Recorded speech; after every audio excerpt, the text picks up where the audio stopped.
Y muchas gracias por venir a un jueves enfermero más. Muchas gracias también a los que están conectados desde casa. Hoy vamos a hablar de un tema muy interesante, sobre todo para enfermería, es un tema de gran importancia para nosotros, la valoración y preparación del lecho de la herida. Y nos va a impartir la charla Pilar González Sánchez, que es enfermera residente de la especialidad de familiar y comunitaria en nuestra gerencia. Muchas gracias, Pilar.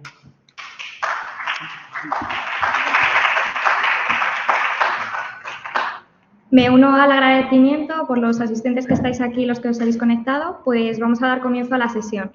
Este es el índice que voy a seguir. Haré una introducción del tema, expondré el objetivo propuesto con esta sesión, la metodología llevada a cabo, los resultados obtenidos, las conclusiones a las que he llegado y finalmente las referencias bibliográficas empleadas. Bien, os propongo un momento de reflexión personal y es, ante una herida, ¿qué es lo primero en lo que pensamos?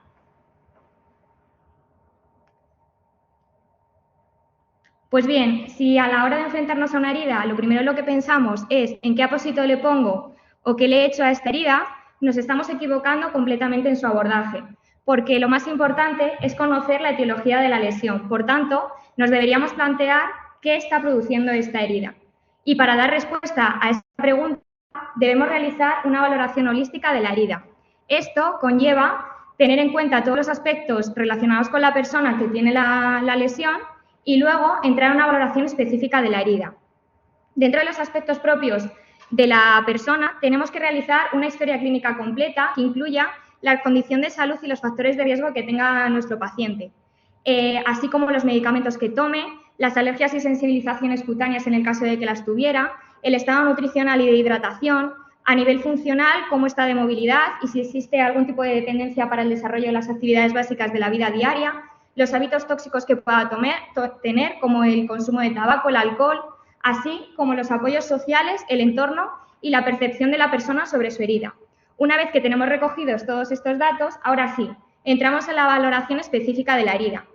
Y toda valoración de una herida debe incluir al menos los siguientes apartados: el tipo de herida y la causa, que nos va a orientar al tratamiento que debemos seguir, la localización de la lesión, que nos va a ayudar a su diagnóstico, las dimensiones que tiene la herida, porque nos va a dar una idea de cómo está evolucionando esa lesión, el tejido que tenemos en el lecho de la herida, que tenemos que identificar qué tipo de tejido tenemos en el lecho de la herida y qué importancia tiene o qué relación tiene con el proceso de cicatrización. Los bordes, que al igual que hablábamos con el tema de la dimensión, nos va a ser indicativo de cómo está evolucionando la lesión, si existe tunelización o cavitación de la herida, la cantidad de exudado, que es indicativo de la carga bacteriana que puede tener la lesión, la piel perilesional, que al igual que los bordes, nos va a dar un feedback de cómo está evolucionando esa lesión, la infección, ya sabemos que la existencia de una infección va a suponer un retraso en la cicatrización de esta herida y, por supuesto, el dolor. Dentro del dolor tendríamos que evaluar cómo es el dolor, en qué situaciones se incrementa o se disminuye y qué percepciones tiene esta persona en relación a su herida. Es importante que la valoración específica de la herida la hagamos de forma constante, siempre que haya cualquier cambio en el estado de salud del paciente y, por supuesto, cada vez que hagamos un cambio del apósito. Deberemos indicar si hay una mejoría en la evolución de la herida, hay un estancamiento o hay un empeoramiento. Por tanto, siempre vamos a valorar para identificar qué es lo que tenemos en el lecho de la herida. Si es algo que debe estar o, por el contrario, hay que retirarlo porque supone una barrera para la cicatrización. Pues bien, paso a introducir el concepto de preparación del lecho de la herida, entendido como aquel tratamiento que está orientado hacia la aceleración de la cicatrización endógena. ¿Cómo lo vamos a conseguir? Retirando las barreras que impiden la cicatrización y potenciando así el proceso de reparación de la lesión. Este concepto fue introducido en el año 2000 por el doctor Falanga, quien lo que refería es que una herida debe ser preparada desde su mismo lecho, así como su ambiente inmediato, para poder asegurar que el proceso de cicatrización se desarrolle en un periodo de tiempo adecuado. Es importante que conozcamos que este concepto es completamente dinámico y se debe adaptar a las necesidades de la herida y al proceso de cicatrización en el que nos encontremos. Repasemos el proceso de cicatrización de las heridas. Como sabemos, se distinguen distintas fases, pero que se van a solapar a lo largo del tiempo. Una primera fase inflamatoria, donde vamos a encontrarnos que las plaquetas van a hacer la primera fase de vasoconstricción y hemostasia. Va a dar lugar a que aparezcan los neutrófilos y los macrófagos que activan a las citoquinas proinflamatorias que se van a encargar de limpiar la herida. A continuación, entraríamos en una fase de proliferación, donde hay una disminución del número de neutrófilos. Los macrófagos van a activar a las citoquinas de procicatrización y al factor de crecimiento, que a su vez van a activar a los fibroblastos y a los queratinocitos, que se van a encargar de la formación del tejido de granulación, epitelización y la contracción de la herida. Y por último, entraríamos en la fase de remodelación, donde hay una disminución de la cantidad de células, las fibras de colágeno se van a reorganizar para que las propiedades físicas de la cicatriz se asemejen lo más posible a las de la piel normal. Pero cuidado, en una herida crónica lo que se va a producir es una prolongación de esta fase inflamatoria.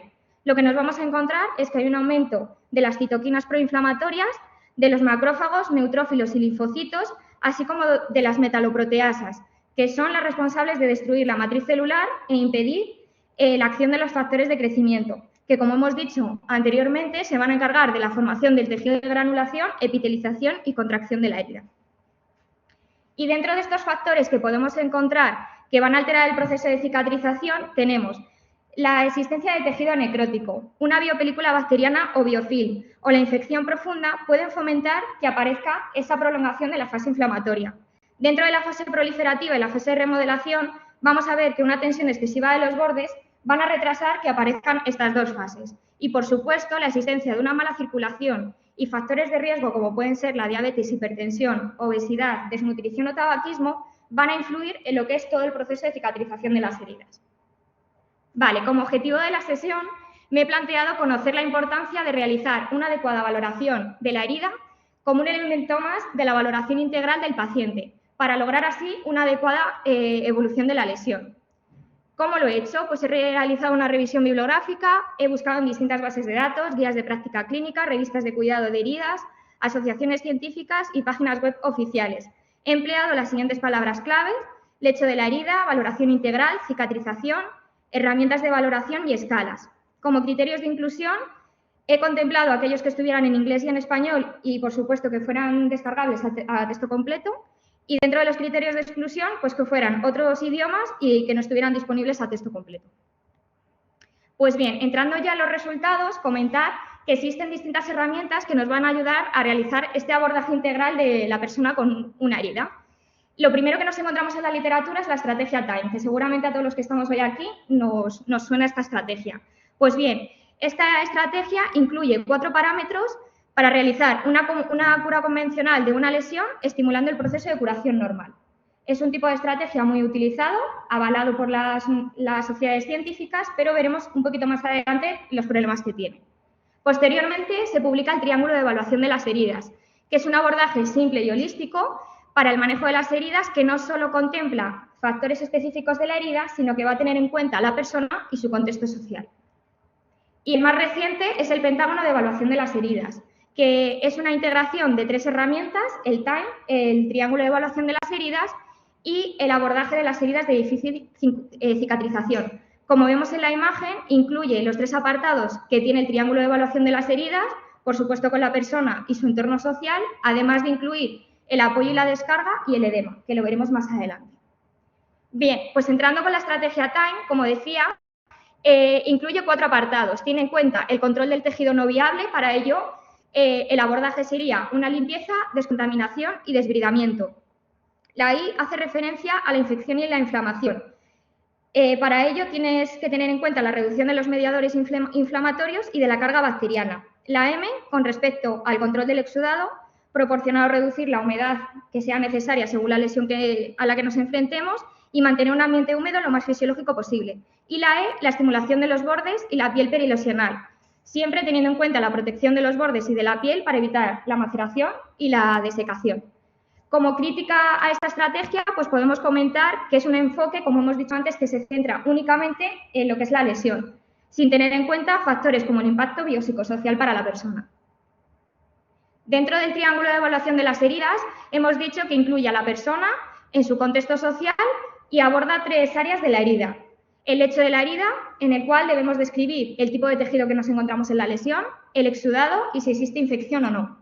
Dentro de la piel perilesional tenemos que hacer alusión si está macerada, si existe escoriación, si la piel está seca, si hay hiperkeratosis, callo, eczema o celulitis. Y con respecto al borde de la herida, hablaremos de si está macerada, de si están deshidratados, si existen cavitaciones o están engrosados. Y por último, el pentágono de evaluación de las heridas. Como decíamos antes, incluye esos 3 aspectos que hemos visto en el triángulo de evaluación de las heridas, pero muy interesante y que incluye la apariencia de edema, teniendo en cuenta si existe pliegue cutáneo, fobia, signo de pellizcamiento, la papilomatosis, si el edema es unilateral o bilateral y, por supuesto, la realización de un índice tobillo-brazo. Y con respecto al apartado de apoyos y descargas, lo que hace referencia es a su abordaje, sobre todo en lesiones del pie diabético y úlceras por presión, como signos indicativos o factores de riesgo que pueden aparecer lesiones. Pues que haya un eritema no blanqueante, que exista fricción, la aparición de ampollas o lesiones en tejidos profundos. Vale, dentro de lo que es el concepto general de la preparación del lecho de la herida, muy importante la higiene de la herida. Y es que la higiene de la herida hace referencia a 4 apartados. A la limpieza de la herida propiamente dicha y de su piel perilesional, del desbridamiento, el acondicionamiento de los bordes y la aplicación de apósitos. Como vemos aquí, la limpieza hace referencia a eliminar el tejido desvitelizado, elementos residuales que puedan quedar al retirar un apósito anterior, la existencia de biofilm, que la deberíamos retirar con simple limpieza, las escamas de piel muerta de la piel perilesional. Dentro del desbridamiento, pues eliminar lo que es el tejido necrótico, esfacelos, y dependiendo del estado del biofilm, posiblemente también necesitaremos que sea retirado con desbridamiento. Con respecto al acondicionamiento de los bordes, tenemos que tener en cuenta que esos bordes necróticos y engrosados van a dificultar la cicatrización de las lesiones. Por tanto, deberíamos, si no retirar los bordes, acondicionarlos. Y en cuanto a la aplicación de apósitos, pues importante que contengan agentes antimicrobianos para retrasar la formación de biofilm que veremos más adelante. Vale, dentro de la limpieza de la herida de la piel perilesional me surge la duda de cómo realizamos esa limpieza. Pues bien, tenemos soluciones no antisépticas y soluciones antisépticas. Dentro de las soluciones antisépticas, suero salinio fisiológico, ¿no?, que es lo que generalmente solemos utilizar, y el agua del grifo. Son soluciones isotónicas e hipotónicas respectivamente, y ambas no van a dificultar la cicatrización, no producen daño tisular ni causan ningún tipo de alergia. Existe una revisión sistemática en la que establecen o llegan a la conclusión de que el agua del grifo potable puede ser tan eficaz y más eficiente que el suero salino fisiológico. Por tanto, esas recomendaciones de la limpieza de la herida que les damos a los pacientes de en casa con agua y jabón es correcta. Sin embargo, tenemos el problema de que son ineficaces a la hora de reducir la carga bacteriana. Por tanto, vamos a hacer una limpieza inicial, pero nos vamos a quedar a nivel superficial.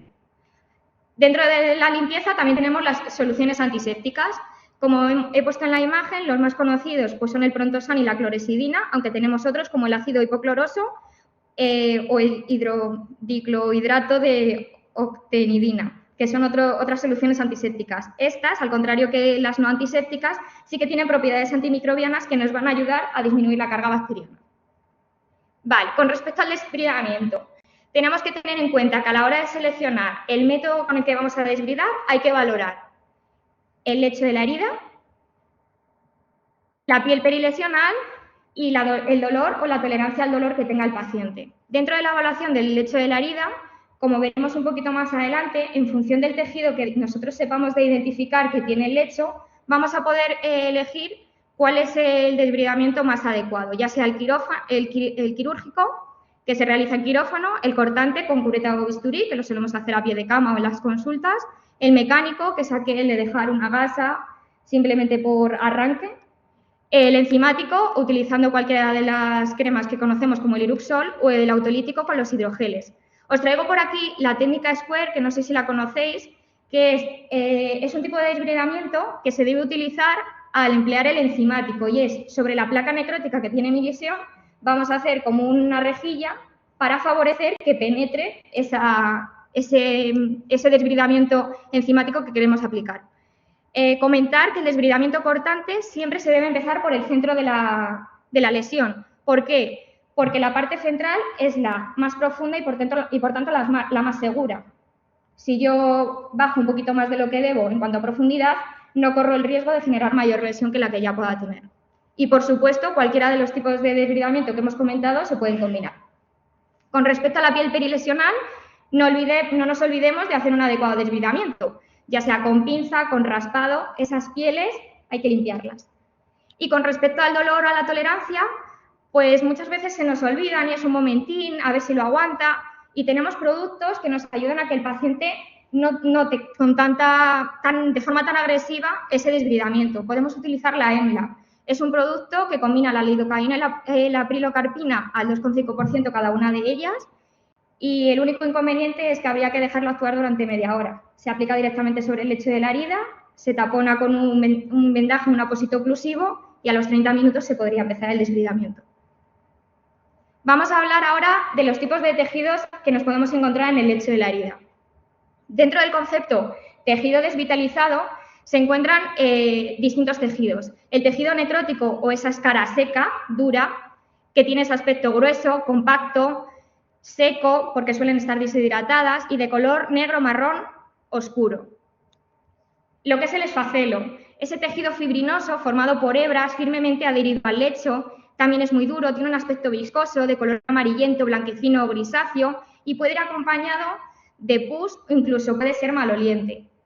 Y luego el biofilm bacteriano, esa asociación de bacterias que puede ser más o menos gelatinoso en función de la maduración que tenga ese biofilm y que se suele generar con facilidad. Por tanto, cada vez que valoremos el tejido del lecho de la herida que vemos en nuestra lesión, tendríamos que indicar qué tejido está presente y en qué cantidad, porque nos podemos encontrar cualquiera de estos tejidos en una misma herida. ¿Cómo diferenciamos ese tejido esfacelar, el fibrinoso, con el biofilm o la biopelícula? Pues muy sencillo. ¿Por qué? Porque son totalmente contrarios. Por tanto, las preguntas que nos deberíamos hacer son: ¿se retira de forma fácil, no traumática, mediante técnicas de retirada física, como puede ser el arrastre con gasa? Si la respuesta es que sí, estamos ante un biofilm y no ante un esfacelo. La siguiente pregunta que nos deberemos hacer es: ¿la sustancia de la superficie persiste pese al uso de desbridamiento autolítico o enzimático? Si la respuesta es que sí, estaríamos ante un biofilm o una biopelícula, veremos ahora por qué, y si no está presente, estaríamos ante un esfacelo. La sustancia de la superficie se vuelve a formar rápidamente, en 1 o 2 días, pese a la limpieza y el desbridamiento. Igualmente, si la respuesta es sí, estaríamos hablando de un biofilm, lo que tendríamos en el lecho de la herida, y si no, sería un esfacelo. Y el tratamiento antimicrobiano produce cambios significativos. Si la respuesta vuelve a ser sí, estaríamos ante un biofilm. Que sepáis que el biofilm más conocido de la naturaleza es el sarro de los dientes, ¿vale? Como el sarro, aparece en las heridas, ese acúmulo de bacterias que lo único que quieren hacer es protegerse ellas mismas y entonces se van apilando unas sobre otras. Por tanto, nuestra función es retirar esa barrera de bacterias que se van acumulando. Como tal, no van a lesionar nuestra herida, pero sí van a evitar que haya una cicatrización adecuada. Con respecto al tejido sano, tenemos ese tejido de granulación, rojo, vivo, brillante, aspecto granuloso, blando al tacto, que es indicativo de que la matriz extracelular está formada. Y, por supuesto, el tejido epitelial, esa piel fina, translúcida, de consistencia seca, en la que ya existe una continuidad de la piel. ¿Qué pasa con el tejido de granulación? Pues cuidado, el tejido de granulación es un exceso de tejido, o sea, de hipergranulación, perdón, es un exceso de tejido de granulación que se eleva sobre la superficie del lecho y dificulta la cicatrización porque separa y aumenta la tensión de los bordes. Por tanto, la existencia de una hipergranulación sería más indicativo de un tejido desvitalizado que un tejido sano. Y ahora me gustaría que un poco lo hiciéramos juntos y es, tenemos esta herida de un paciente, si seríamos capaces de identificar los distintos tejidos que aparecen. Placa necrótica, ¿no? Ese tejido necrótico que hemos hablado antes. Esta zona de aquí, ¿qué os sugiere? Efectivamente, ¿no? El tejido fibrinoso. Esto de aquí, quizá un poquito más complejo. Es un poco blanquecino, tiene puntitos. Tenemos tejido subcutáneo. Eso no hay que retirarlo. Eso debe estar ahí. Es propio de la piel. ¿Y esto de aquí? ¿Biofilm? ¿Creéis que es biofilm? ¿Desbridaríais? ¿Tenemos dudas? Bien, lo que tenemos aquí es la cápsula articular. es brillante, ¿no? Yo os he descrito perfectamente el biofilm y ante esta imagen diríamos, es biofilm. Cuidado, tenemos estructuras propias del organismo que pueden equivocarse con el biofilm. Si nos genera cualquier tipo de duda, de ahí la importancia de saber la localización donde tenemos la lesión. No es simplemente una herida. ¿Qué parte del cuerpo es esto? ¿Qué condición de salud tiene nuestro paciente? Y, por supuesto, si tenemos dudas, nos abstenemos y no hacemos nada. Por lo menos no desbrigamos, ¿vale? Haciendo la revisión bibliográfica he encontrado casos en los que por falta de conocimiento y no identificación de distintos tejidos ha habido cortes del tendón de Aquiles, pensando que es sustancia extracelular, que es biofilm. Por tanto, si tenemos dudas, nos abstenemos de hacer cualquier tipo de desbridamiento. Hablemos ahora del exudado. Esa materia exudativa compuesta de suero, fibrina, glóbulos blancos, que se escapa de una lesión superficial o un área de inflamación. Es importante tener en cuenta el cambio de su volumen o su naturaleza, porque vamos a tener distintos tipos de exudados. Y existen recogidos los tipos de exudados que hay. Hasta ahora os he ido poniendo conceptos que son importantes que todos utilicemos el mismo lenguaje para entender cómo está yendo esa herida y si yo no he empezado el seguimiento de esa herida, pero por algún motivo la tengo que continuar, saber en qué punto estamos. Por tanto, vamos a hablar de exudado seroso, aquel que es claro, transparente, ámbar o pajizo. La consistencia, pues, normalmente suele ser fina o acuosa. El serosanguinento o serohemático es un poquito más rojizo, rosa claro, es fino también en cuanto a consistencia y un poco más espesa que el anterior. El sanguíneo propiamente dicho, que no está combinado con el seroso, es rojo y también va a ser fino y acuoso. El seropurulento va a ser turbio, amarillo, un color así tirando hacia tostado y es más la textura cremosa, más compacta. El purulento, a menudo pues más espeso, por supuesto, opaco, lechoso, amarillo, tostado o marrón, incluso verde.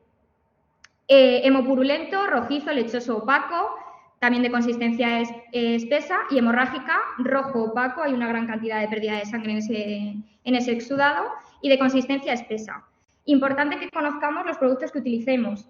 ¿Por qué? Porque, por ejemplo, la plata, en combinación con el exudado, toma ese color grisáceo que podemos pensar que es un tipo de esfacelo que no me queda claro qué es. Sí que tenemos que saber qué le pasa a los productos que utilicemos y a los apósitos cuando están en contacto con la humedad propia de la herida, para no confundir lo que estamos viendo. También es importante que sepamos controlar el exudado que tiene nuestra lesión. Por tanto, si la cantidad de exudado es ninguno o mínimo, vamos a tener un grado de control completo, porque no hay exudado, perfecto.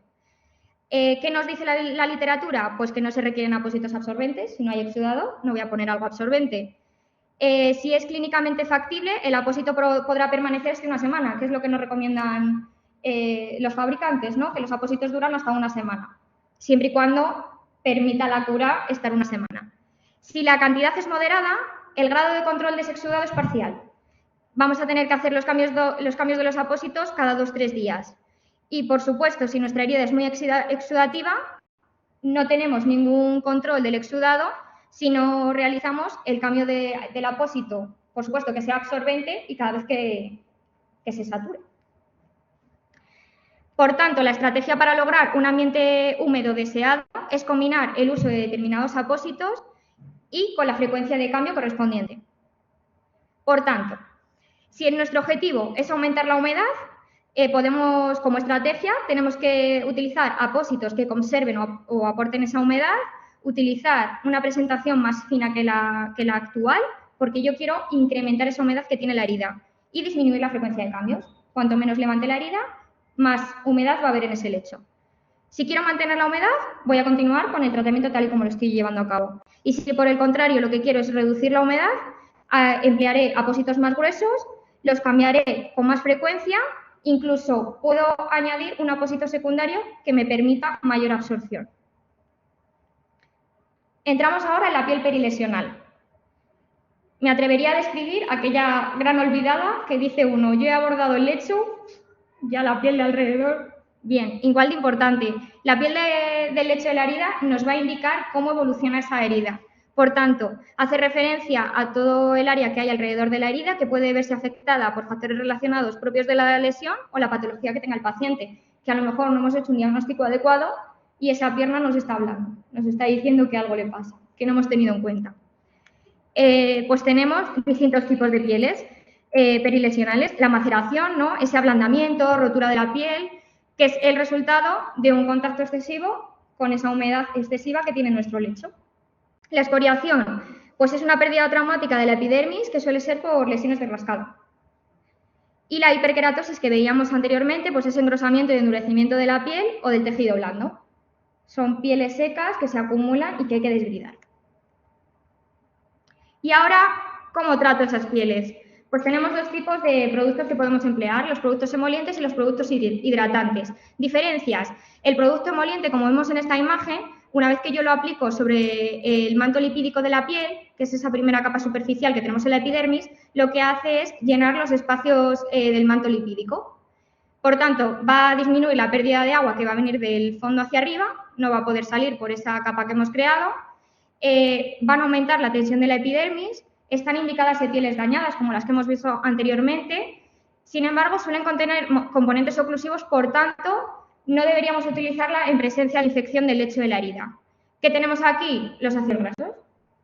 Los usamos, los conocemos. Y con respecto a las cremas hidratantes, pues lo que van a hacer es aportar agua directamente sobre la piel sana, mejorar la capacidad para absorber esa humedad y los nutrientes, y tenemos otro tipo de productos como son la manteca de karité, los aceites naturales, el de almendra, de coco, que también los solemos utilizar con nuestros pacientes. Y ahora hablamos de la infección. Como hemos dicho al principio, es uno de los apartados que tenemos que tener en cuenta a la hora de evaluar una herida, y su aparición va a retrasar la cicatrización de la herida. Es importante que detectemos los signos tempranos de la infección para poder actuar. Pues bien, dentro de la infección local tenemos una serie de signos que van a ser fáciles de identificar y otros que quizá nos cuesten un poquito más o incluso desconozcamos que forman parte de signos de alarma de una posible infección. Con respecto a los clásicos, pues tenemos ese eritema, ese calor local, esa inflamación, que de hecho son cosas que cuando curamos a un paciente cualquier herida y ya le mandamos a casa, si usted observa que tiene calor, que se inflama, son signos de infección, ¿no? Secreción purulenta, la curación vemos que se retrasa, hay un dolor nuevo o ha aumentado el dolor que el paciente tenía, incluso aparece el mal olor. Con respecto a los que son más difíciles de identificar, esa hipergranulación, que a lo mejor nos puede dar una idea de que el lecho va estupendamente y al contrario es indicativo de que la cicatrización no está yendo correctamente. Un tejido de granulación friable, esto quiere decir que a poco que yo le paso una gasa y arrastro, enseguida sangra. Es un tejido que está muy debilitado. Puentes y bolsas epiteliales en el tejido granular, descomposición y agrandamiento de la herida, una curación que se retrasa más de lo esperado, incluso, como decíamos antes, un dolor de nueva aparición o aumenta mucho la intensidad del dolor y también el olor. Con respecto a la propagación de la infección, pues vemos que puede aparecer ese eritema, esa induración, la linfangitis, crepitación, descomposición y agrandamiento de la herida, malestar, deterioro general, pérdida del apetito o inflamación de ganglios linfáticos si nos encontramos con una infección más a nivel sistémico. Por tanto, con todo lo que os he expuesto hasta ahora, las conclusiones a las que he llegado son que valorar y identificar los tejidos que estamos observando es fundamental para conseguir una adecuada preparación del lecho de la herida, que es importante identificar qué tipos de tejidos se observan y qué implican en el proceso de cicatrización. Por supuesto, que la falta de cuidados basados en la evidencia, si no tenemos una visión holística y un modelo centrado en la persona y no realizamos un registro correcto de la valoración y la evolución de la herida, nos va a llevar a un abordaje erróneo de la herida y esa frustración de que la herida no se cierra. Por tanto, para conseguir un tratamiento adecuado, debemos realizar esa valoración del lecho de la herida dentro de un marco integral, recordar que las heridas las tiene una persona, junto con la identificación de las barreras que me están dificultando la cicatrización. Por tanto, la adaptabilidad y el pensamiento crítico son fundamentales en nuestra profesión, así que no dejemos jamás de cuestionarnos, de investigar y de aprender. Estas son todas las referencias bibliográficas que he utilizado y muchísimas gracias por su atención.